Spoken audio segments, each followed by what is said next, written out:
BC നൂറ്റാണ്ട് കാലത്ത് അന്നത്തെ ഭാരതത്തിന്റെ വടക്ക് കിഴക്കായി സ്ഥിതി ചെയ്തിരുന്ന ഒരു ആധുനിക നഗരമായിരുന്നു അയോധ്യ.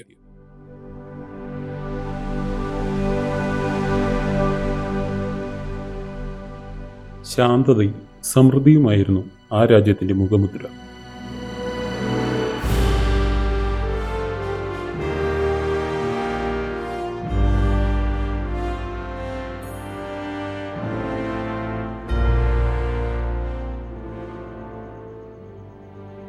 അക്കാലത്തെ ചിട്ടയായ നഗരവൽക്കരണവും ജീവിത രീതികളും കൊണ്ട് ആ രാജ്യത്തെ ഭാരതമെമ്പാടും അറിയപ്പെട്ടിരുന്നു. ഇക്കാലത്തെ നമ്മൾ ത്രേതായുഗം എന്ന് വിളിച്ചു. അതെ, ത്രേതായുഗ കാലത്ത് അയോധ്യ എന്നൊരു രാജ്യമുണ്ടായിരുന്നു. ആ രാജ്യത്തിന് ഒരു രാജാവ്, അയോധ്യയുടെ ധീരനായ ഭരണാധികാരി, വഴികളിൽ സമാധാനം ഉറപ്പാക്കിയവൻ.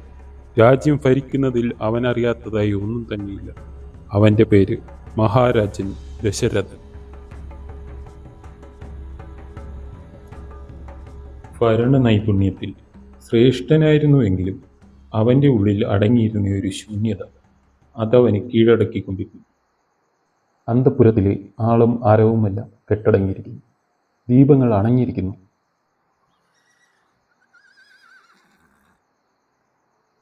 എങ്കിലും ഉറക്കമില്ലാത്ത ദശരഥന്റെ മനസ്സിൽ ഉയരുന്നത് ഒരൊറ്റ ചോദ്യമാണ്: എനിക്ക് ശേഷം ഇനി ആര്? അയോധ്യയുടെ ഭാവിയെക്കുറിച്ച് ഓർക്കുമ്പോൾ എന്തോ ഒരു ദുരിതം ഭവിക്കാൻ പോകുന്ന പോലെ. എൻ്റെ തലകൾ വലിഞ്ഞു മുറുകുന്നു. രാജാവ് അസ്വസ്ഥനായി. ഇന്ന് അവൻ്റെ ഈ ദുഃഖത്തിൽ അറിഞ്ഞോ അറിയാതെയോ ആ രാജ്യവും തളർന്നു തുടങ്ങിയിരിക്കുന്നു. 12 വർഷമായി ഞാൻ പ്രതീക്ഷിക്കുന്നു എൻ കൺപാതയിൽ ആരെങ്കിലും ഒരാൾ എന്നെ അച്ഛ എന്ന് വിളിച്ചിരുന്നെങ്കിലെന്ന്. മൊത്തം 3 വധുക്കളാണ് എൻ്റെ ജീവിതത്തിലുള്ളത്. പക്ഷേ ഒരു കുഞ്ഞിൻ്റെ മൃദുവായ കാൽവയ്പ്പുകളോ പുഞ്ചിരിയോ ഈ രാവിൻ്റെ നിശബ്ദതകളെ ഭഞ്ചിക്കുന്ന ശബ്ദങ്ങളോ ഈ മഹലിന് കിട്ടാതെ പോയി. ഇതെത്ര വർഷം? ഇതൊരു അഭാവമല്ല, ശ്വാസം കൃത്യമായി കിട്ടാതെ കിടക്കുന്ന അവസ്ഥയാണ്. രാജാവ് ദീർഘമായൊന്ന് വിശ്വസിച്ചു. അതെ, ഞാൻ ഇതുവരെ ജീവിച്ച കാലം, എൻ്റെ ബാല്യം, എൻ്റെ ഗുരുകുലം, വിജയങ്ങൾ, എൻ്റെ കൗസല്യ, അവളുടെ പുഞ്ചിരിയിലാണ് എൻ്റെ ആത്മവിശ്വാസം. പക്ഷേ അതിൽ നിന്ന് കുട്ടികളില്ലാത്ത എൻ്റെ നിഴൽ വീണിരിക്കുന്നു. എൻ്റെ പാപം എന്താണ്? എന്തുകൊണ്ട് ആശീർവാദങ്ങൾ നമ്മെ വിട്ടു മാറിപ്പോയത്? അതെ, ഞാനൊരു മികച്ച രാജാവായിരിക്കാം, എൻ്റെ കഴിവുകൾ എത്രയും വലുതായിരിക്കാം. പക്ഷേ അവ ഞാൻ ആരോട് പങ്കിടും? നിങ്ങളിൽ ആരാണ് എനിക്ക് മറുപടി തരിക? പറയൂ. ദശരഥന്റെ ദുഃഖമെന്ന് ഉച്ചസ്ഥായിയിലായിരുന്നു. ഭഗവാനെ, ഞാൻ രാജാവായിരിക്കണമെന്ന് ആഗ്രഹിച്ചു. പക്ഷെ ഇന്ന് ഞാനൊരു അച്ഛനാകാൻ ആഗ്രഹിക്കുന്നു. എന്നോടങ്ങ് കനിവ് കാട്ടിയില്ലെങ്കിലും ഈ രാജ്യത്തിന് വേണ്ടി മാത്രമായി അങ്ങ് എനിക്കൊരു മകനെ തരിക. ദശരഥന്റെ മനസ്സ് അന്നുവരെ ഇല്ലാത്ത രീതിക്ക് കലങ്ങിയത് അയോധ്യയിലെ അന്തരീക്ഷത്തിലേക്ക് അതുവരെ ഇല്ലാത്ത ഒരു സുഖവും ശാന്തതയും പെയ്തിറങ്ങി. അന്നത്തെ ആ രാവിൽ ദശരഥന്റെ കണ്ണുകളിൽ ഉണ്ടായ ആ വേദനയുടെ ആഴം അദ്ദേഹം അതിനു മുമ്പ് അനുഭവിച്ചിട്ടില്ലായിരുന്നു. പെട്ടെന്ന് പിന്നിൽ നിന്നൊരു ശബ്ദം: മഹാരാജൻ, ഇത് ഒന്നിൻ്റെയും അവസാനമല്ല, ആരംഭമാണ്. അയോധ്യയിൽ ഒരു പ്രഭാതം ഉണരുകയാണ്.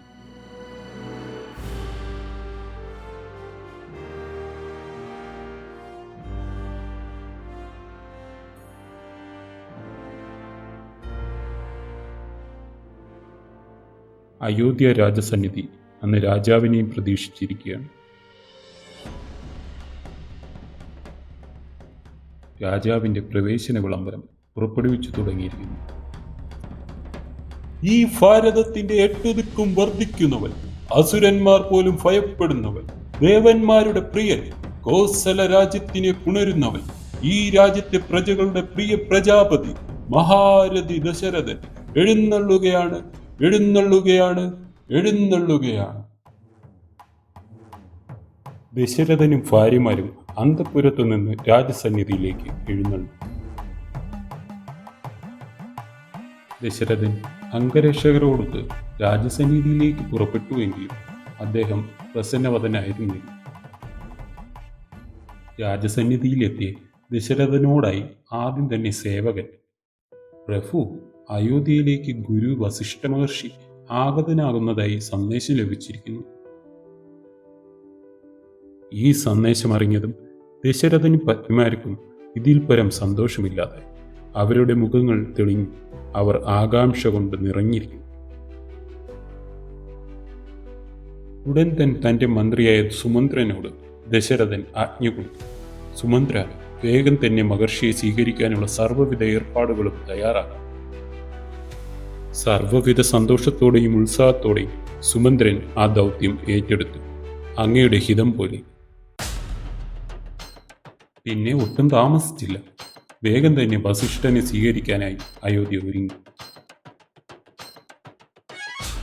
സർവ്വവിധ അലങ്കാരങ്ങളോടുകൂടിയും ഒരുങ്ങിയ അയോധ്യ കൊട്ടാരത്തിന് നടുവിലേക്ക് വസിഷ്ഠൻ ആഗതനായി. രാജസന്നിധിയിലേക്ക് പ്രവേശിച്ച് വസിഷ്ഠനെ കണ്ടത് ദശരഥനും 3 ഭാര്യമാരും അദ്ദേഹത്തിന്റെ കാൽക്കൽ ചരണം പ്രാപിച്ചു. ദശരഥൻ ഒരു വിങ്ങലോട് പറഞ്ഞു തുടങ്ങി. മഹർഷി, അങ്ങ് ഏറ്റവും ഉചിതമായ സമയത്ത് തന്നെയാണ് എത്തിയത്. നമുക്ക് കുറഞ്ഞതിപ്പോൾ ഒരാളുടെ ആശ്വാസവാക്കുകളെങ്കിലും അത്യന്താപേക്ഷിതം തന്നെയാണ്. വസിഷ്ഠൻ മൂവരെയും ആശീർവദിച്ച് എഴുന്നേൽപ്പിച്ചു. എഴുന്നേൽക്കൂ രാജർഷികളെ, നിങ്ങളുടെ കഠിനമായ മനോവ്യത മൂലം നമുക്ക് സ്വസ്ഥമായി ഒന്നിരിക്കാൻ കഴിയാത്ത അവസ്ഥയായിരിക്കും. പറയൂ ദശരഥ, എന്താണ് നിന്റെ പ്രശ്നം? ദുഃഖം സഹിക്കാനാകാതെ താൻ നിൽക്കുന്നത് ഒരു രാജസന്നിധിയിലാണെന്ന് കൂടി ഓർക്കാതെ ദശരഥൻ ഒരു കൊച്ചുകുട്ടിയെപ്പോലെ പൊട്ടിക്കരഞ്ഞുകൊണ്ട് മഹർഷിയെ ആലിംഗനം ചെയ്തു. മഹർഷി, അങ്ങ് അറിയാത്തതായി എന്തുണ്ട്? അങ്ങേക്കറിയാത്തതായി എന്താണ് ഈ കോസലത്ത് നടക്കുന്നത്? അങ്ങെങ്കിലും എന്റെ പ്രതിസന്ധിക്ക് ഒരു ദർശനം അരുളിയായിരുന്നു. ദശരഥനെ സമാധാനിപ്പിച്ചുകൊണ്ട് വസിഷ്ഠൻ അദ്ദേഹത്തെ നേരെ നിർത്തി. നിന്റെ ഈ അന്തമില്ലാത്ത ദുഃഖം അതിൻ്റെ പൂർണ്ണതയിൽ എത്തിയിരിക്കുന്നു രാജൻ. ഇനി അതിനുള്ള പ്രതിവിധിയുടെ സമയമാണ്. എനിക്കിതിനറിയാവുന്ന പ്രതിവിധി, അത് പുനരുജ്ജീവനത്തിന്റെ പ്രഭാവമുള്ള പുത്രകാമേഷ്ടിയാഗമാണ്. പുത്രകാമേഷ്ടിയാഗം? ആൾക്കാർ സ്തബ്ധരായി. അതെ, വസിഷ്ഠൻ തുടർന്നു. സകല ദേവന്മാരെയും ആവാഹിക്കുന്നു, ശക്തിയെ സൗമ്യതയാക്കുന്നു, ഭൂമിയിലെ അതിപവിത്രമായ ഒരു കർമ്മം. അദ്ദേഹം ദശരഥന് നേരെ തിരിഞ്ഞു. തീരുമാനം നിന്റേതാണ് ദശരഥ. ദശരഥൻ ആത്മഗതത്തോടുകൂടി പറഞ്ഞു തുടങ്ങി. അതേ മഹർഷി, ഈ ഒരു പ്രശ്ന പരിഹാരത്തിന് നാം എന്തുതന്നെ വേണമെങ്കിലും നമ്മുടെ കഴിവിന്റെ പൂർണ്ണതയിൽ ചെയ്യും. വേണ്ടി വന്നാൽ നാം ഇതിനായി സ്വർഗത്തെ വരെ ഭൂമിയിലെത്തിക്കാൻ പ്രയത്നിക്കുന്നതാണ്. ഇത് ദശരഥന്റെ വാക്കാണ്. പിന്നെ താമസിച്ചില്ല. അയോധ്യ വേഗം തന്നെ യാഗത്തിനായുള്ള ഒരുക്കങ്ങൾ തുടങ്ങി. സരയൂ തീരം യാഗശാലയെ നിശ്ചയിക്കപ്പെട്ടു.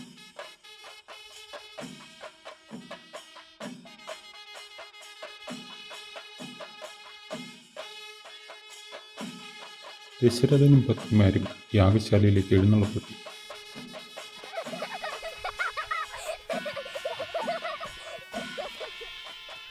അയ്യായിരം കാൽച്ചുവടുകൾ നീളുന്ന ചതുരസ്ഥമായ സ്തൂപങ്ങൾ, ദിശകളെ മൂടുന്ന പോലെ ഉയർന്നു പൊങ്ങി പൊടി തോരണങ്ങൾ, പടിഞ്ഞാറോട്ട് നീളുന്ന ഈ ശാലയുടെ തലഭാഗം, പതിറ്റാണ്ടുകൾക്കിപ്പുറം ഒന്നിച്ചെത്തിയ 1000 ബ്രാഹ്മണന്മാർ.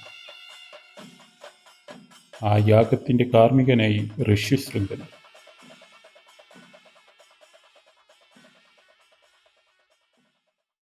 അതെ, പിന്നെ ഒട്ടും തന്നെ യാഗത്തിന് താമസമുണ്ടായി. ദർപ്പണങ്ങൾ നടത്തുന്ന ആ ബ്രാഹ്മണ ശ്രേഷ്ഠരുടെ താളാത്മകമായ മന്ത്രശ്രുതികൾ ആ ആലയത്തെ ദിവ്യത്വമുള്ളതാക്കി മാറ്റി.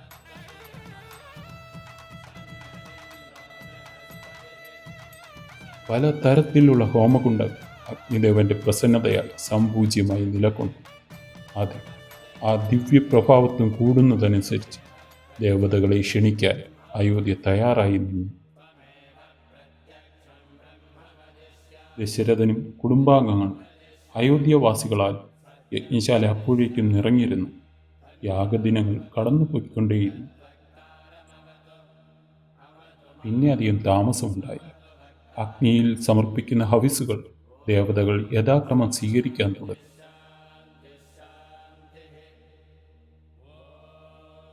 ദശരഥനും ഭാര്യമാരും കോസല പ്രജകളും ഋഷിമാരും പ്രതീക്ഷയോടെ ആ യജ്ഞത്തിന് സാക്ഷിയായി നിന്നു.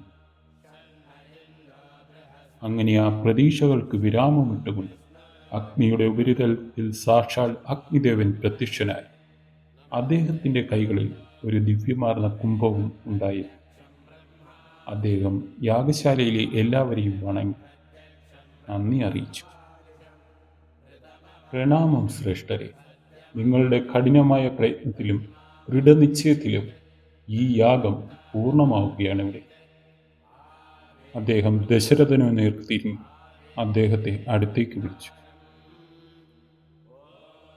അങ്ങ് വിഷമിക്കാതിരുന്നാലും രാജശ്രേഷ്ഠ, അനന്തമായി നീളുന്ന അങ്ങയുടെ ഈ ദുഃഖത്തിന് വേഗം തന്നെ അറുതിയുണ്ടാകുന്നു. അഗ്നിദേവൻ തൻ്റെ കയ്യിലിരിക്കുന്ന കുംഭം ദശരഥനെ നേർക്ക് നീട്ടി. അങ്ങ് ഈ കുംഭം സ്വീകരിക്കുക. ഈ കുംഭത്തിലുള്ള ദേവദത്തമായ പായസം അങ്ങ് അങ്ങയുടെ പത്നിമാർക്ക് നൽകുക. ഇത് ആർക്കെല്ലാമായി വിഭജിക്കണമെന്ന് അങ്ങേക്ക് തന്നെ തീരുമാനിക്കുക. ഈ പ്രവൃത്തി സത്വരമാണ്. പക്ഷേ അങ്ങനെ വിശ്വസിക്കുക, ഇതിൻ്റെ ഫലങ്ങൾ അനന്തമായി. ദശരഥൻ ശങ്കയൊന്നും കൂടാതെ അഗ്നിദേവനെ വണങ്ങി ആ കുംഭം സ്വീകരിച്ചു. അവൻ്റെ കണ്ണുകളിൽ ആ നേരം പ്രതീക്ഷയുടെ ഒരു ദീപം തന്നെ കത്തുന്നുണ്ടായിരുന്നു. ദശരഥൻ ആ യജ്ഞശാലയിൽ ഉണ്ടായിരുന്ന എല്ലാവർക്കും നന്ദിയും കടപ്പാടും അറിയിച്ച് കൈകൂപ്പി. ശ്രേഷ്ഠരെ, എൻ്റെ പ്രിയ ജനങ്ങളെ, നിങ്ങളെല്ലാവരും കൂടി സമാഗതരായി ഈ മഹായജ്ഞം എൻ്റെ സമ്പൂർണതയിലേക്ക് എത്തിച്ചിരിക്കുന്നു. ഇതിൽ ഞാൻ നിങ്ങളേവരോടും കടപ്പെട്ടിരിക്കുന്നു. നമ്മുടെ മനസ്സിന് ഇപ്പോൾ അനുഭവപ്പെടുന്ന സന്തോഷം തന്നെ ഈ യജ്ഞത്തിൻ്റെ പൂർണ്ണതയിലേക്ക് എത്തുന്നതിൻ്റെ സാക്ഷ്യമാണ്. നന്ദി അറിയിച്ച ദശരഥൻ തൻ്റെ ഭാര്യമാരെ അടുത്തേക്ക് വിളിച്ചു. കൗസല്യയ്ക്കും കൈകേയിക്കും സുമിത്രയ്ക്കുമായി ആ പായസം അദ്ദേഹം വീതിച്ചു നൽകി. പക്ഷേ വീതിച്ചു നൽകിയ ശേഷവും കുറച്ച് പായസം അധികം വന്നു. അത് ദശരഥൻ സുമിത്രയ്ക്കായി നൽകി. തങ്ങളുടെ ഭർത്താവ് നൽകിയ പായസം 3 പേരും ഭക്തിയോടുകൂടി കഴിച്ച ശേഷം പുത്രലബ്ധിക്കായി അവർ 4 സർവേശ്വരനോട് ആ യാഗശാലയിൽ നിന്ന് മനമൊരുക്കി പ്രാർത്ഥിച്ചു. ആ യാഗത്തിൻ്റെ പ്രഭാവമോ എന്തോ ദശരഥൻ്റെ മനസ്സ് ആത്മവിശ്വാസം കൊണ്ട് ജ്വലിച്ചു. അതെ, ഇത് എൻ്റെ ദുഃഖങ്ങളുടെ അവസാനമായിരിക്കട്ടെ. കാലങ്ങളായി നീണ്ടു നിൽക്കുന്ന എൻ്റെ അഗാധ ദുഃഖത്തിന് ഈ മഹനീയമായ മുഹൂർത്തം അന്ത്യം കുറിക്കട്ടെ. അതെ, ഇനി താമസമുണ്ടാകില്ല അവൻ്റെ ആ ആഗമനത്തിന്. ദശരഥൻ ഉറച്ചു വിശ്വസിച്ചു. ആ ധന്യ മുഹൂർത്തത്തിൽ ദേവതകൾ അയോധ്യയ്ക്ക് മുകളിൽ പുഷ്പവൃഷ്ടി നടത്തി.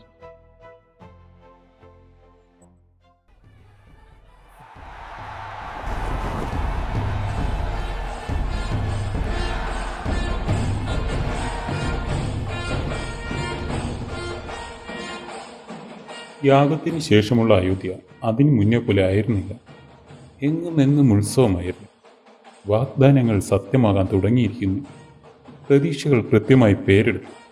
പുത്രകാമേഷ്ടി യാഗത്തിൻ്റെ കർമ്മഫലമായി ഗർഭാവസ്ഥ 3 പത്നിമാരിലും വിരിഞ്ഞു തുടങ്ങി. എങ്ങും അയോധ്യ സന്തോഷത്തിൽ ആറാടുന്ന സമയം.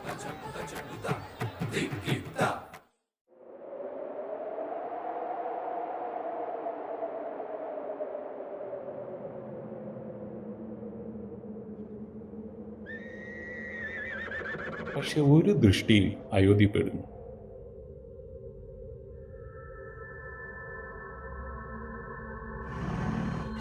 ആദ്യം ആ കണ്ണുകൾ ക്ഷമയോടെ അയോധ്യയെ വീക്ഷിച്ചു.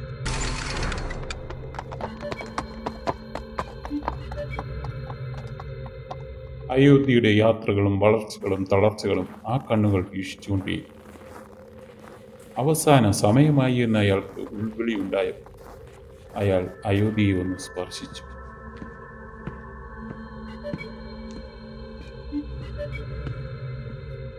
പ്രണാമം. തെക്കും ദേശത്തു നിന്ന് അവിടുന്നേക്കൊരു ദൂതുണ്ടായിരുന്നു. ദാരുണ, അതെന്താണെന്ന് നോക്കൂ, ദശരഥൻ പറഞ്ഞു.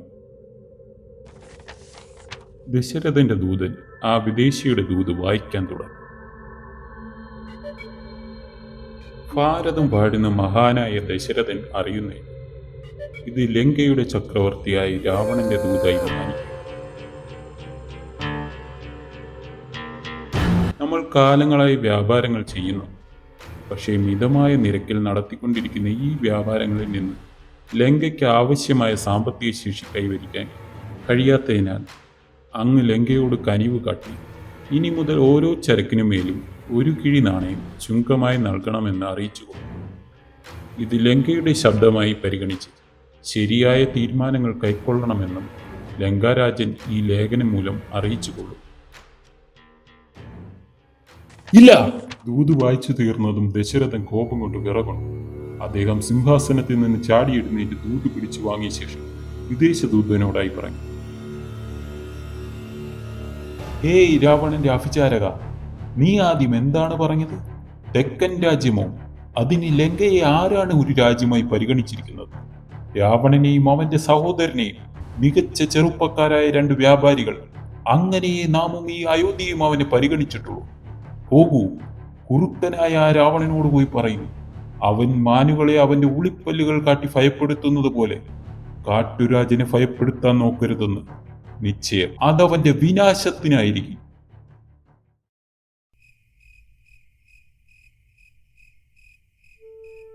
അന്ന് സന്ധ്യ മയങ്ങിയിട്ടും അയോധ്യയിലെ രാജ്യസഭ അവസാനിച്ചിരുന്നില്ല.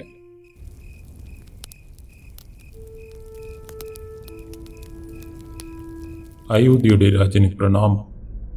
വസിഷ്ഠൻ മുന്നോട്ട് വന്നു. പ്രണാമം ഗുരുശ്രേഷ്ഠ. രാജൻ, അങ്ങ് രാവണനെ സംബോധന ചെയ്ത വാക്ക് ശ്രേഷ്ഠൻ തന്നെ. കുറുക്കൻ. അതെ, അവനീ പ്രവർത്തിക്കുന്നതും അതേ തന്ത്രം തന്നെ രാജൻ. മഹാരാജ, എൻ്റെ കാഴ്ചപ്പാടിൽ സമുദ്രത്തിൽ ചെറുമീനുകളെ ഇട്ട് വലിയ മീനെ പിടിക്കാൻ ശ്രമിക്കുന്ന അതേ ഒരു പ്രക്രിയ മാത്രമാണിത്. കപ്പൻ ചോദിച്ചത് ഒരു കാര്യമല്ല, പ്രശ്നം അതിൻ്റെ പിന്നിലിരിക്കുന്ന ദൃഷ്ടിയിലാണ്. അവൻ ചോദിക്കുന്നത് കരങ്ങളാണെങ്കിലും പക്ഷെ അവൻ ശ്രമിക്കുന്നത് നമ്മുടെ മഹത്വത്തെ അവന് ചോദ്യം ചെയ്യാനുള്ള ധൈര്യമുണ്ടെന്നും മറ്റുള്ളവരെ അറിയിക്കുക എന്നത് മാത്രമാണ്. ഇതൊരു അഭ്യർത്ഥനയല്ല രാജൻ. ഇവിടെ അവൻ സമർപ്പിക്കാൻ ആവശ്യപ്പെട്ടത് അവൻ്റെ അഹങ്കാരത്തിനുള്ള ആണിക്കൽ ഭാരതത്തിൻ്റെ മുകളിൽ അടിച്ചുറപ്പിക്കാനുള്ള ഒരു സ്ഥലമാണ്. ഇതിനവനെ അനുവദിച്ചുകൂടാ രാജൻ.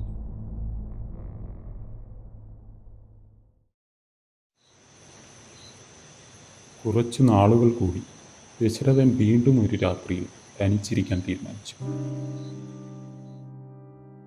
ഞാൻ എൻ്റെ മോഹങ്ങളിൽ നിന്ന് ഉണർന്നു പ്രവർത്തിക്കേണ്ട സമയമാണ്. ഒരു രാജ്യതലവനെ പോലെ ചിന്തിക്കേണ്ട സമയം. മഹർഷി പറഞ്ഞ പോലെ ഇത്രയും സമ്പന്നമായ ലങ്കയ്ക്ക് അയോധ്യയിൽ നിന്ന് കിട്ടുന്ന അധിക നികുതി അല്ല അവൻ്റെ ലക്ഷ്യം.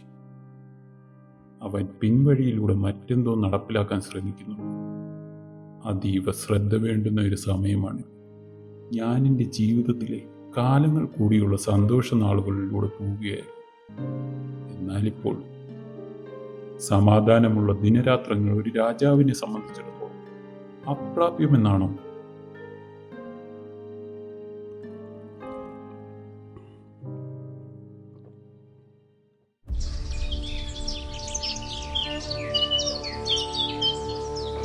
കുറച്ചു നാളുകൾക്ക് ശേഷമുള്ള ദശരഥന്റെ രാജസദസ്. പെട്ടെന്നൊരു ഭൃത്യൻ പ്രത്യക്ഷനായി. പ്രഭു, ഒരു അടിയന്തര സന്ദേശമുണ്ട്. നമ്മുടെ കടൽ മാർഗമുള്ള ചരക്കുകളെല്ലാം തടയപ്പെടുകയോ നശിപ്പിക്കപ്പെടുകയോ ചെയ്തിരിക്കുന്നു.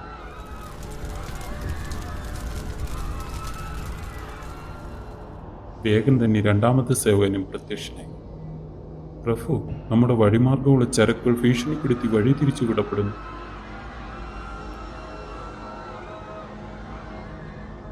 മൂന്നാമത്തെ സേവകനുമെത്തി. പ്രഭു, രാത്രികാലങ്ങളിൽ പല കർഷകരുടെയും വിത്ത് സംഭരണശാലകൾ അതിക്രമിക്കപ്പെട്ട് അഗ്നിക്ക് ഇരയാക്കപ്പെടുന്നു. സരയൂ തീരം അശാന്തിയിൽ പെടുന്നു തിരുമനസേ. മുനിശ്രേഷ്ഠർക്ക് ഏകാഗ്രത ഭഞ്ജിക്കുന്നതും രഹസ്യ ഭീഷണികൾ ഉയരുന്നു. ഇത് കേട്ട ദശരഥൻ വ്യാകുലത കൊണ്ട് മുറുകി. ഇത് നാം പ്രതീക്ഷിച്ചതല്ല. അവൻ പ്രത്യക്ഷമായ ഒരു പ്രതികരണത്തിന് മുതിരാതെ ഫീരുവിനെ പോലെ അവനവൻ്റെ രീതിയിൽ തന്നെ ഉപരോധം ആരംഭിച്ചു. വ്യാപാരങ്ങൾ തടയപ്പെടുന്നു, ദൈവങ്ങൾക്കുള്ള പൂജകൾക്ക് വരെ കുഴപ്പമുണ്ടാകും. ഇപ്പോഴും അയോധ്യയുടെ ആത്മാവിന് മുറിവുണ്ടാകുന്നുണ്ടെന്ന് ആരും പറയില്ലായിരിക്കാം. പക്ഷേ ഒരു രാജാവിൻ്റെ ദീർഘവീക്ഷണത്തോടെ നാം ഇതിനെ നോക്കിക്കാണും. ഒച്ചയില്ലാത്ത യുദ്ധം, അഥവാ അയോധ്യയുടെ ആത്മാഭിമാനത്തിൽ അവൻ്റെ ഇരുണ്ട ആധിപത്യം സ്ഥാപിക്കാൻ നോക്കുകയാണ് ആ കാപാലികൻ. ദശരഥന്റെ രാജ്യസഭാംഗങ്ങൾ ഓരോരുത്തരായി അവരവരുടെ അഭിപ്രായങ്ങൾ പറഞ്ഞു തുടങ്ങി. അവസാനം എല്ലാ സംഘർഷവും നിസ്സഹായതയും വേറെയൊരു തലവനെ പോലെ ദശരഥൻ പറഞ്ഞു തുടങ്ങി. ഞാനൊരു തീരുമാനത്തിലെത്തുകയാണ്.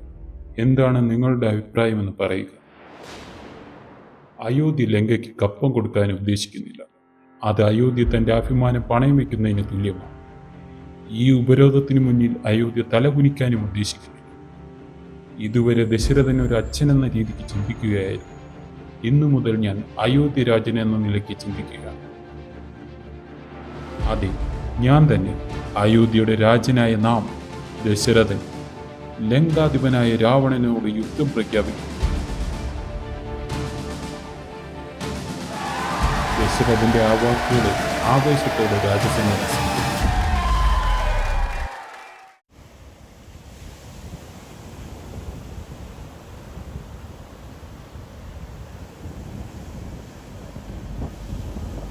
ഇത് ഭാരതത്തിന്റെ തെക്കുമാറി സ്ഥിതി ചെയ്യുന്ന ലങ്ക. എല്ലാവിധ സൗകര്യങ്ങളും ആഡൃത്രവും ചേർന്ന ഒരു നഗരം. അത് രാവണൻ ആ ലങ്കയിൽ സൃഷ്ടിച്ചെടുത്തു.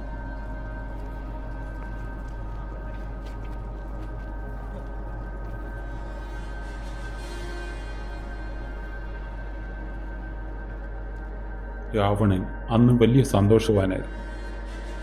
രാവണന്റെ ലക്ഷ്യം കപ്പമല്ലായിരുന്നു, യുദ്ധവുമല്ലായിരുന്നു. ലക്ഷ്യം അയോധ്യയെ താഴെ ഇറക്കുക.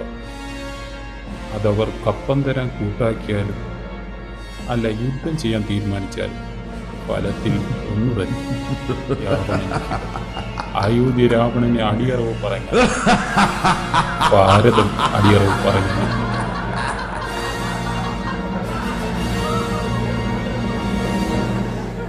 ഇപ്പോൾ ലക്ഷ്യം വിജയിച്ചിരിക്കുന്നു. കൽപ്പന വന്നത് അയോധ്യയിൽ നിന്നാണെങ്കിൽ യുദ്ധം പ്രഖ്യാപിച്ചത് ലങ്കാധിപനായി. ഇപ്പോൾ അവൻ വന്നു, ഭക്ഷണം കണ്ട് മോഹിച്ച ഒരു എലിയെപ്പോലെ എന്റെ ചില്ലുകൂട്ടിലേക്ക്.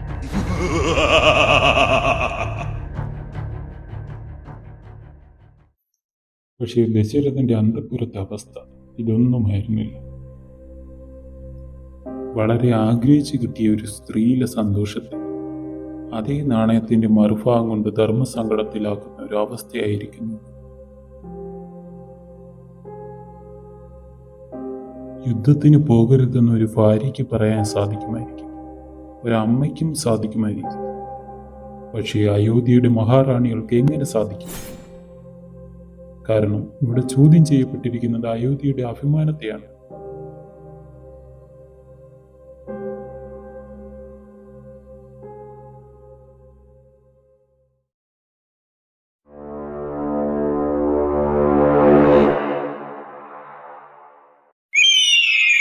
അങ്ങനെ യുദ്ധകളം സർവ്വവിധ സന്നാഹത്തോടെയും ഒരുങ്ങി.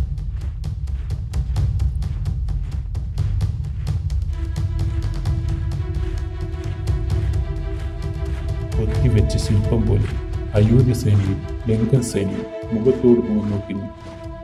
എല്ലാം ശാന്തമാണ്. പക്ഷേ ആഞ്ഞു വീശാൻ പോകുന്ന ചുഴലിക്കാറ്റിന് മുന്നേ ഉള്ള ഒരു ശാന്തത. ഇപ്പോൾ ഇങ്ങനെ ഒരു സാഹചര്യം അത് ദശരഥൻ ആഗ്രഹിച്ചിരുന്നതല്ല. അതെ, ഈ യുദ്ധം അത് രാവണന്റെ ആഗ്രഹമാണ്. അതവൻ നേടിയെടുക്കുകയും ചെയ്തു ദശരഥന്റെ ഹൃദയത്തിലൂടെ. അയോധ്യയുടെ യുവരാജാക്കന്മാർ അവർ ഈ ലോകത്ത് ഏറ്റവും സുരക്ഷിതയുള്ളിടത്ത് സ്വസ്ഥമായിരിക്കുമ്പോൾ അവരുടെ അച്ഛൻ ഈ ലോകത്ത് ഏറ്റവും അസുരക്ഷതയുള്ളിടത്ത് അഭിമാനത്തിനായി പൊരുതാൻ തയ്യാറാകും.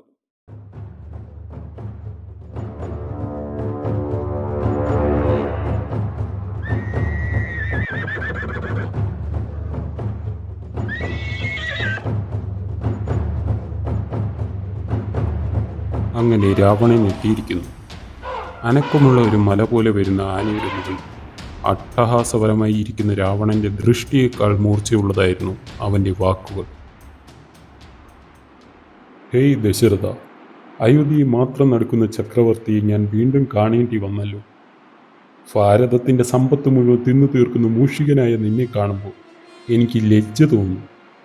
നിന്റെ അധികാരങ്ങളെല്ലാം നിന്റെ സ്വാർത്ഥതയ്ക്ക് വേണ്ടി മാത്രമുള്ളതാണ് ദശരഥ. നീ ഒരു കാര്യം ചെയ്യൂ, അയോധ്യയെ എന്നെ ഏൽപ്പിക്കൂ.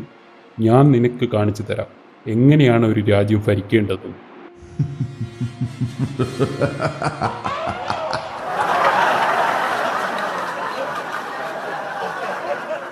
അല്ല ദശരഥ, ഞാൻ മറ്റൊരു വാർത്ത കേട്ടിരുന്നല്ലോ.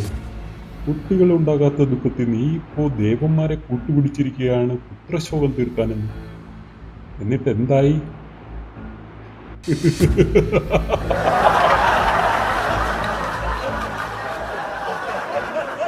അപമാനം അതിന്റെ അതിര് കടക്കുന്നത് കണ്ട ദശരഥന്റെ നിയന്ത്രണം വിട്ടു. അയാൾ പ്രതികരിച്ചു. ഹേയ് മൂഢനായ രാവണ, നിർത്തൂ നിന്റെ അധിക പ്രസംഗം. ശരീരം കൈക്കൊണ്ട് ഏതൊരു ജീവനും ആ ശരീരം വെടിയേണ്ടതുണ്ടെന്നിരിക്കെ അമരൻ എന്ന മിഥ്യാലോകത്ത് ജീവിക്കുന്ന നിന്റെ വായിൽ നിന്നും മനസ്സിൽ നിന്നും ഇത്തരം വിഷങ്ങൾ തുപ്പുന്നത് അത്ഭുതമൊന്നും തന്നെയില്ല. പക്ഷേ ആ നാക്കിന്റെ ചലനം ഇന്നുകൂടിയേ ഉണ്ടാകൂ എന്ന് നീ ഓർത്തുകൊള്ളുക രാവണ. നിന്റെ മരണം ഒരു മനുഷ്യന്റെ കൈകൊണ്ടാണെന്നത് നീ മറക്കരുത്. ക്രോധവാനായ രാവണൻ തുടർന്നു. ശരി, നിന്റെ ആഗ്രഹം പോലെ. നിന്നെ ഇന്ന് തന്നെ ഞാൻ വധിച്ചിട്ട് നിന്റെ എന്നത്തെയും ആഗ്രഹം ഞാൻ നിന്റെ പത്നിമാർക്ക് സമ്മാനിക്കുന്നതാണ്.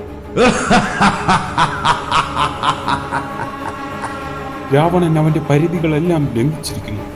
ദശരഥന്റെ ശരീരം മുഴുവനായി കോപത്താൽ ഒരു വിറയൽ അനുഭവം. രാവണ, ഇതിൽ നീ പശ്ചാത്തപിച്ചിരിക്കും.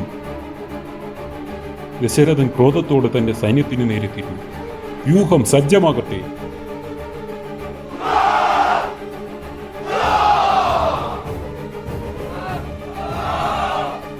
ദശരഥന് ക്രോധം കൊണ്ട് കണ്ണു കാണാതെയായി. സത്യത്തിൽ അതായിരുന്നു രാവണന്റെയും ആവശ്യം, ദശരഥന്റെ മനസ്സിനെ ഉപദ്രവിക്കുക. അങ്ങനെ ഒരു മാനസികാധിപത്യം ദശരഥനിൽ സ്ഥാപിക്കുക. രാവണനെ ഒന്ന് പുഞ്ചിരിച്ചു.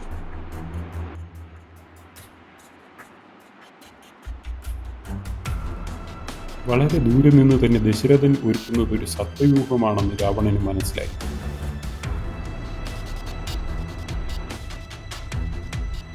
അയാൾ ഒരു ചിരിയോട് തൻ്റെ പടയാളികൾക്ക് നേരെ തിരിഞ്ഞു. വീരന്മാരെ, അങ്ങനെ ആ സമയം എത്തിക്കഴിഞ്ഞു. നമ്മൾ ഈ യുദ്ധത്തെ നേരിടാൻ പോവുകയാണ്. നമ്മൾ ഗരുഡ വ്യൂഹം ചമച്ചാണ് ഈ യുദ്ധത്തെ നേരിടുന്നത്. ആരവിടെ? വേഗം തന്നെ ഗരുഡ വ്യൂഹം ചമക്കപ്പെടട്ടെ.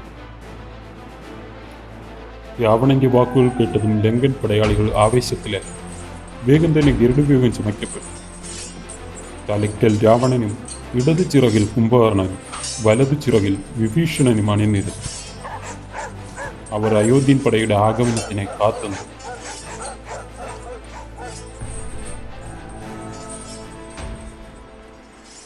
അയോധ്യൻ പട സർപ്പവ്യൂഹമാണ് ചമച്ചിരിക്കുന്നതെന്ന് രാവണന്റെ പരിചയ സമ്പത്ത് അവന് ഉറപ്പ് നൽകിയെങ്കിലും പട അടുക്കും തോറും അവൻ എന്തൊക്കെയോ ആശയക്കുഴപ്പങ്ങൾ തോന്നിത്തുടങ്ങി.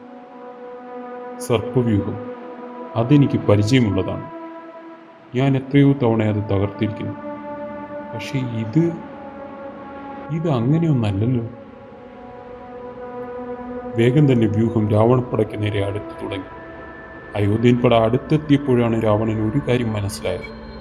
തനിക്ക് പരിചയമുള്ള സർപ്പവ്യൂഹം അതിന് ഒരു തലയേ ഉണ്ടാവുകയുള്ളൂ. പക്ഷേ ഇവിടെ ഇത് 5 തല.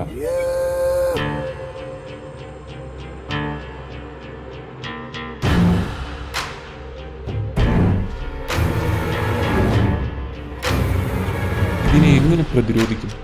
ഏത് തലയിലടിച്ചാലാണ് ഈ സർപ്പത്തെ കൊല്ലാനാകുമോ? രാവണൻ ആശയക്കുഴപ്പത്തിൽ. രാവണന് തീരുമാനങ്ങൾ എടുക്കാനുള്ള സാവകാശം ഉണ്ടായിരുന്നില്ല. രാവണൻ തന്റെ പട എങ്ങനെ ഇതിന് പ്രതികരിക്കണമെന്ന് ആജ്ഞ നൽകുന്നതിനിടയ്ക്ക് അയോധ്യൻ സൈന്യം ലങ്കൻ പടയിലേക്ക് ഇടിച്ചു കയറി.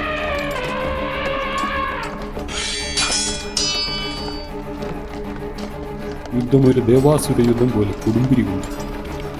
ഗരുഡ വ്യൂഹത്തിന്റെ മുൻനിര അപ്രതീക്ഷിത യുദ്ധശൈലിയിൽ ചിഹ്നഭിന്നമായി. താൻ പ്രതീക്ഷിച്ചിരുന്നതിലും മുന്നേ തകർന്നു തുടങ്ങിയ ലങ്കൻ സൈന്യത്തെ കണ്ട് ദശരഥന് സന്തോഷമായി. അയാളും അയാളുടെ സൈന്യവും ആവേശത്തോടെ ലങ്കൻ സൈന്യത്തിലേക്ക് ഇരച്ചു കയറി.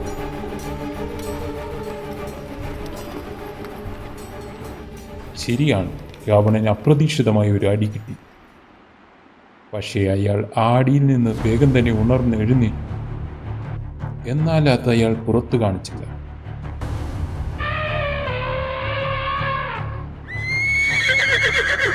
അയാൾ തോറ്റോടുന്നത് പോലെ പിന്തിരിഞ്ഞോടി. ആനപ്പുറത്ത് പോകുന്ന രാവണനെ ദശരഥന്റെ തേര് പിന്തുടർന്നു.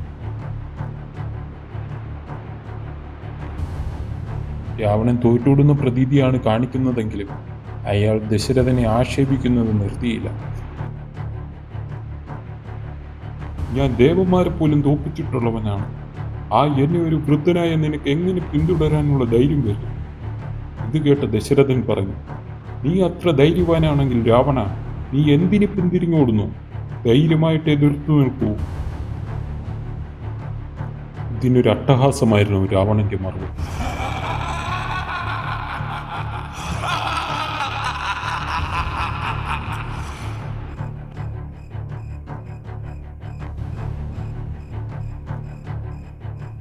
അയാൾ ഒരു മൂടൽമഞ്ഞ് നിറഞ്ഞ പ്രദേശത്തേക്ക് മറങ്ങി. തൻ്റെ കയ്യിൽ നിന്ന് രക്ഷപ്പെടുന്ന രാവണനെ കണ്ട ദശരഥൻ ക്രോധത്തോടെ തേര് വേഗത്തിൽ തെളിക്കാൻ ആജ്ഞാപിച്ചു.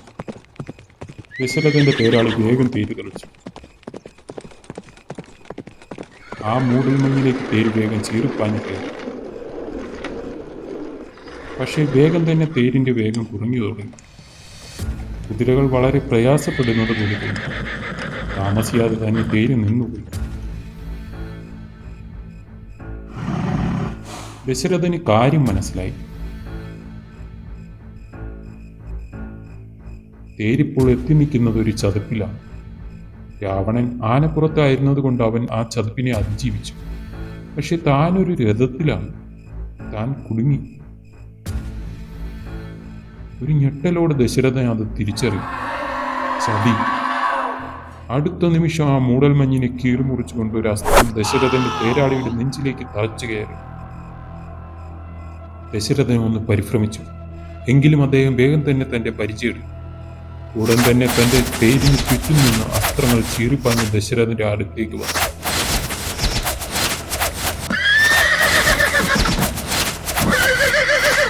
കുറച്ചൊക്കെ പരിചയത്തടുത്തുവെങ്കിലും ചിലത് ദശരഥന്റെ ദേഹത്ത് നിന്ന് കൊന്നു. ചുറ്റുമൊന്നും കാണുന്നില്ല, അട്ടഹാസങ്ങൾ മാത്രം. അവയിൽ മുഴച്ചു നിൽക്കുന്നത് രാവണന്റെ ശബ്ദമാണ്.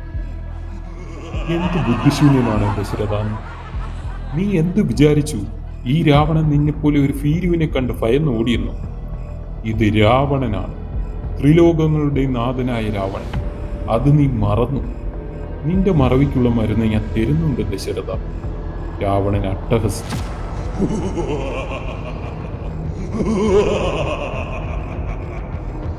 ദശരഥന് കാര്യങ്ങളുടെ കിടപ്പ് വ്യക്തമായി കഴിഞ്ഞു. ഇതൊരു കെണിയായിരുന്നു. താൻ മാത്രമായി ഇപ്പോൾ രാവണന്റെ പടയ്ക്കുള്ളൂ. തൻ്റെ പട രാവണപ്പടയിലേക്ക് പ്രവേശിക്കുന്നതേയുള്ളൂ. തനിക്കാണെങ്കിൽ ആരെയും കാണാനും കഴിയുന്നില്ല.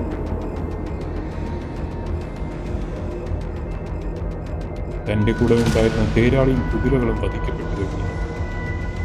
താമസിയാതെ താനും. ദശരഥൻ നിർവികാരനായി ആത്മകഥം ചെയ്തു. ദശരഥന്റെ മനസ്സിലൂടെ പല ചിത്രങ്ങളും കടന്നു. തൻ്റെ രാജ്യം, പരാജയം എന്തെന്ന് അറിഞ്ഞിട്ടില്ലാത്ത തൻ്റെ യുദ്ധ പാരമ്പര്യം, തൻ്റെ 3 ഭാര്യമാർ, താൻ ആശിച്ച് മോഹിച്ച് പല യാതനകൾക്കും ശേഷം തനിക്ക് ജനിക്കാൻ പോകുന്ന കുഞ്ഞുങ്ങൾ. അതെ, ഇവയ്ക്ക് വേണ്ടിയാണ് ഞാൻ ഇത്രയും കാലം ജീവിച്ചത്. അതിനാൽ എനിക്ക് ജീവിച്ചിരുന്നേ മതിയാകും. ഹേയ് ഭീരുവായ രാവണ, എൻ്റെ ഈ 2 കൈകളും ബന്ധിച്ച അവസ്ഥ എന്ന പോലെ ചലിക്കാൻ കഴിയാതെ നിൽക്കുന്ന ഞാൻ ഇപ്പോഴും നിന്നെ പോരിഞ്ഞു വിളിക്കുന്നു. നീ ഒരു കുറുക്കനെ പോലെ മറഞ്ഞിരുന്ന് യുദ്ധം ചെയ്യാതെ കഴിയുമെങ്കിൽ എൻ്റെ മുന്നിലേക്ക് വരൂ, ദശരഥൻ പറഞ്ഞു. പക്ഷെ ആ വെല്ലുവിളിക്ക് മറ്റൊരു അസ്ത്രമായിരുന്നു ഉത്തരം. അത് ദശരഥന്റെ നെഞ്ചിലേക്ക് ആഴ്ന്നിറങ്ങി. നിന്നെ എങ്ങനെ തോൽപ്പിക്കുന്നു എന്നത് എന്നെ ബാധിക്കുന്ന കാര്യമല്ല ദശരഥ. നിന്നെ തോൽപ്പിക്കുക എന്നത് മാത്രമാണ് എൻ്റെ ലക്ഷ്യം. ദശരഥൻ തൻ്റെ മരണം അടുത്തെന്ന് ഉറപ്പിച്ചു. തൻ്റെ മരണം അടുത്തു എന്ന് ഏതാണ്ടെല്ലാം ദശരഥൻ ഉറപ്പിച്ചു കഴിഞ്ഞിരുന്നു. പക്ഷേ പെട്ടെന്ന് ചുറ്റിനും എന്തോ അലർച്ചകളും യുദ്ധകോലാഹലങ്ങളും കേട്ടു. ആ ശബ്ദത്തിൽ നിന്ന് അത് ഒരു അയോധ്യൻ സൈന്യമാണെന്ന് ദശരഥൻ മനസ്സിലായിയെങ്കിലും അയാൾ പരിചയം മാറ്റുവാൻ തയ്യാറായി. വേഗം ആ മൂടൽമഞ്ഞിന് പിന്നിൽ നിന്ന് ഒരു പൊടി പ്രത്യക്ഷമാകുന്നത് ദശരഥൻ കണ്ടു. ഇത് ഇത് ഇത് എൻ്റെ കൈകേയിയുടെ രഥമല്ലേ? അടുത്ത നിമിഷം പൂർണ്ണ യുദ്ധസജ്ജമായ കൈകേയി നിലകൊള്ളുന്ന രഥം ദശരഥന് വ്യക്തമായി കാണാൻ സാധിച്ചു.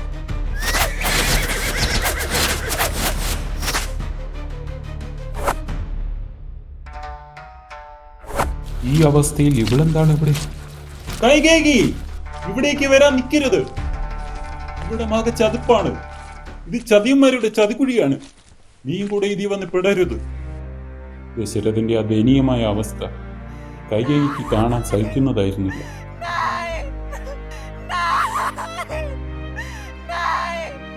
അതിന് പിന്നാലെ സുമന്ത്രന്റെ പേരുമാതായിരുന്നു. സുമന്ത്രന് കൈകേയിയും കൂടി കുറച്ച് അംഗരക്ഷകരുടെ കാവലോടെ ദശരഥന്റെ പേരിലേക്ക് കയറി.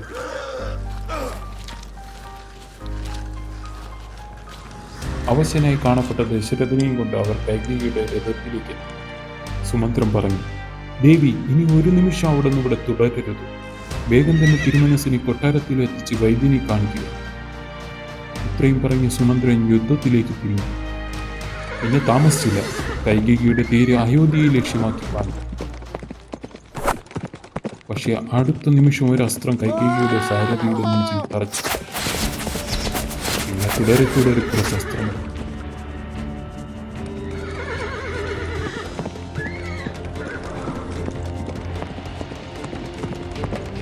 അത് ദശരഥനെ പിന്തുടരുന്ന രാവണന്റെ പടയാളികളുടെ അസ്ത്രമായി. രാവണന്റെ ശബ്ദം ഉച്ചത്തിൽ കേട്ടു. നിർത്തൂ, അവനെ വിട്ടേക്കൂ. നമ്മൾ വന്ന ലക്ഷ്യം പൂർത്തിയായി കഴിഞ്ഞു. ഉടൻ കുംഭകർണൻ അവിടെ എത്തി. എന്തിനു? അവൻ അവശനാണ്. ഇതിലും സുലഭമായ ഒരു അവസരം ഇനി ലഭിക്കുമോ? കുംഭകർണൻ ചോദിച്ചു. അവനെ കൊല്ലുന്നതിലും വലിയ ശിക്ഷയാണ് അനുജ നമ്മൾ ഇപ്പോൾ അവന് കൊടുത്തിരിക്കുന്നത്. തോൽവി അറിയാത്ത ദശരഥൻ തോൽവി അറിഞ്ഞിരിക്കുന്നു. അത് നമ്മുടെ കയ്യിൽ നിന്ന്. അവനെ നമ്മൾ എങ്ങനെയാണ് തോൽപ്പിച്ചതെന്ന് ലോകം അറിയാൻ പോകുന്നില്ല. നമ്മൾ പറയുന്ന കഥയായിരിക്കും ലോകം അറിയുന്നത്. പക്ഷെ അവൻ ഇവിടെ വധിക്കപ്പെട്ടാൽ കഥകൾ പുറം ലോകം തിരക്കും. ചതിക്കപ്പെട്ട് മരിച്ച അവന്റെ പ്രശസ്തി ഇനിയും വർദ്ധിക്കും. അതുമാത്രമല്ല അനുജ, അവൻ മുറിവേറ്റെങ്കിലും ഇപ്പോഴും യുദ്ധം ചെയ്യാൻ പ്രാപ്തനാണ്. പോരാത്തതിന് അവന്റെ പ്രിയ പത്നിയും ആ രഥത്തിലുണ്ട്. അങ്ങനെയുള്ളവനെ കൂടുതൽ സൂക്ഷിക്കണം. എന്തിനാണ് അർത്ഥമില്ലാത്ത കാര്യത്തിന് നമ്മുടെ സൈന്യത്തെ ബലിയാടാക്കണം? അതിൻ്റെ ആവശ്യമുണ്ടോ? ഇനി നീ പറയൂ അനുജ, അവന് കൊടുക്കേണ്ട ഉചിതമായ ശിക്ഷ അവനെ വെറുതെ വിടുക എന്നത് തന്നെയല്ലേ? ജ്യേഷ്ഠ, അങ്ങയുടെ ദീർഘവീക്ഷണത്തിന് മുന്നിൽ 3 ലോകവും തോറ്റുപോകുന്നതിൽ അത്ഭുതമൊന്നും തന്നെയില്ല. ഇരുവരും ഒന്ന് ചിരിച്ചു.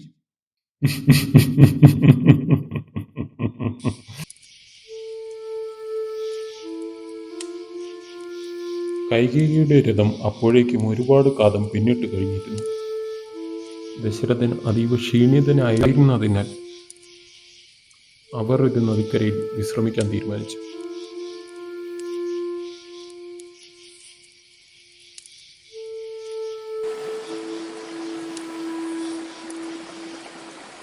കൈകേയി ഒട്ടും ഒച്ചയുണ്ടാക്കാതെ നദിയിൽ നിന്ന് ഒരു കുടം ജലം ശേഖരിച്ചു. പക്ഷെ കൈകേയി അപ്പോഴും അതീവ ശ്രദ്ധയിലായിരുന്നു. നമ്മൾ ഒരുപാട് ദൂരം പിന്നിട്ടിരിക്കുന്നു ദേവി. ഇനിയെങ്കിലും നീ കുറച്ച് സ്വസ്ഥമാകും. അവർ നമ്മളെ പിന്തുടരാൻ ശ്രമിച്ചിരുന്നുവെങ്കിൽ ഇതിനോടകം തന്നെ നമ്മൾ അവരെ കണ്ടുമുട്ടിയെന്ന്. ഒരു മരച്ചുവട്ടിൽ അവശനായിരിക്കുന്ന ദശരഥൻ പറഞ്ഞു.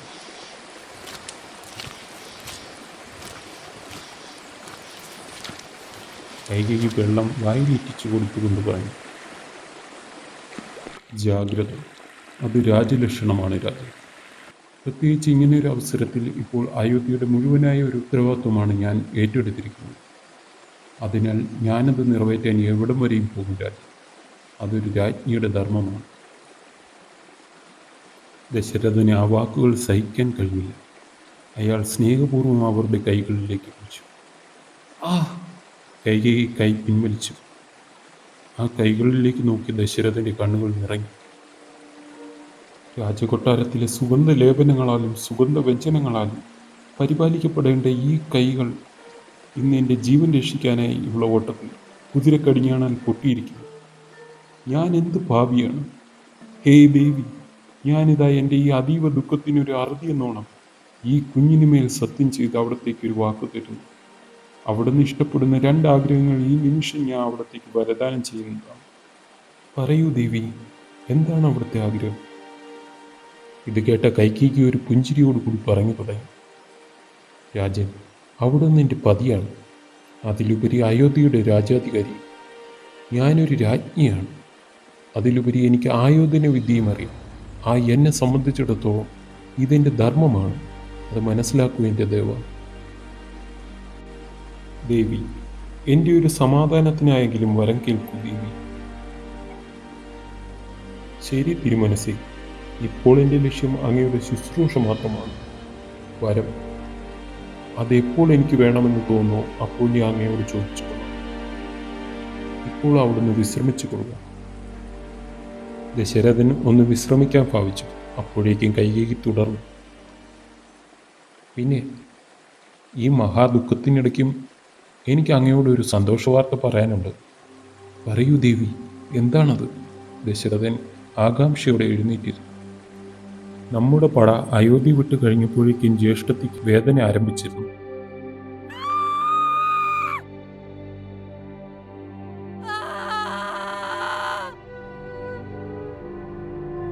ധാത്രിമാരെ വേഗം തന്നെ ഞാൻ അന്തപുരത്തിലേക്ക് എത്തിച്ചിരുന്നു. പക്ഷെ യുദ്ധവുമായി ബന്ധപ്പെട്ട് എന്തൊക്കെയോ അപശകുനങ്ങൾ കാണുന്നത് കണ്ടിട്ടാണ് ഞാൻ ജ്യേഷ്ഠത്തിയെ സുമിത്രയെ ഏൽപ്പിച്ചിട്ട് പടക്കളത്തിലേക്ക് പുറപ്പെട്ടത്. ഇവിടെ വന്നപ്പോൾ കണ്ട കാഴ്ചകൾ വെച്ച് എൻ്റെ ലക്ഷണശാസ്ത്രം പിഴച്ചിരുന്നില്ല. അപ്പോഴത്തെ ജ്യേഷ്ഠത്തിയുടെ വേദന കണ്ടിട്ട് ഒരു പക്ഷേ നാഥ, അങ്ങപ്പോഴൊരു പിതാവായി കാണാൻ സാധ്യതയുണ്ട്. ആ ഒരു വാക്ക് കേട്ടതും ദശരഥന് എന്തെന്നില്ലാത്ത സന്തോഷമാണ് ഉണ്ടായത്. അദ്ദേഹം തൻ്റെ ശരീരത്തിനേറ്റി പരിക്കുകളെല്ലാം മറന്നു എന്ന പോലെ എൻ്റെ ഒരു ജന്മകാലം മുഴുവൻ ഞാൻ കാത്തിരുന്നു എനിക്ക് വേണ്ടി, ദശരഥൻ ആത്മകഥം ചെയ്തു. ഒരുപക്ഷെ ആ കുഞ്ഞിൻ്റെ ഒരു ജന്മഭാഗ്യം കൂടിയായിരിക്കാം അങ്ങ് ഈ മഹാദുരന്തത്തിൽ നിന്നും രക്ഷപ്പെട്ടത്. കൈകേയിയുടെ ആ വാക്കുകൾ പക്ഷേ വിപരീത ഫലമാണ് നൽകിയത്. ദശരഥൻ്റെ ആനന്ദമായി മാറിയിരുന്ന മുഖത്തെ പുഞ്ചിരി വേഗം അപ്രത്യക്ഷമാകാൻ തുടങ്ങി.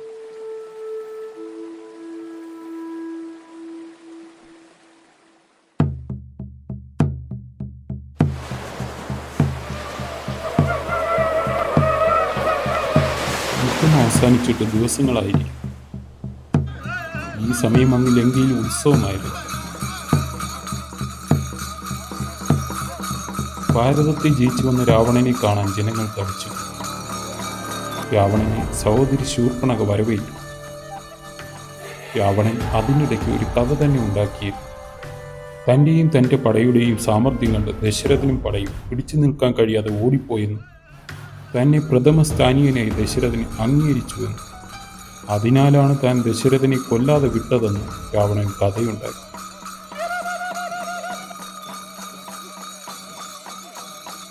ഏതാണ്ട് സാഹചര്യങ്ങളെല്ലാം അതിന് തുല്യമായതിനാൽ ആ വാർത്ത വേഗം തന്നെ പടരുകയും കേട്ടവർ അത് വിശ്വസിക്കുകയും ചെയ്തു. അയോധ്യ നശിക്കപ്പെട്ടിരിക്കുന്നു. ഇനി അതിനൊരു ഉയർത്തെഴുന്നേൽപ്പില്ല. അയോധ്യ രാവണന്റെ ഒരു സാമന്ത രാജ്യമായി കഴിഞ്ഞു. കേട്ടവരിൽ മിക്കവരും വിധിയെഴുതി, ഇല്ല, ഇങ്ങനെ ഒരു അവസാനം അയോധ്യയ്ക്കുണ്ടാകാൻ പാടില്ല.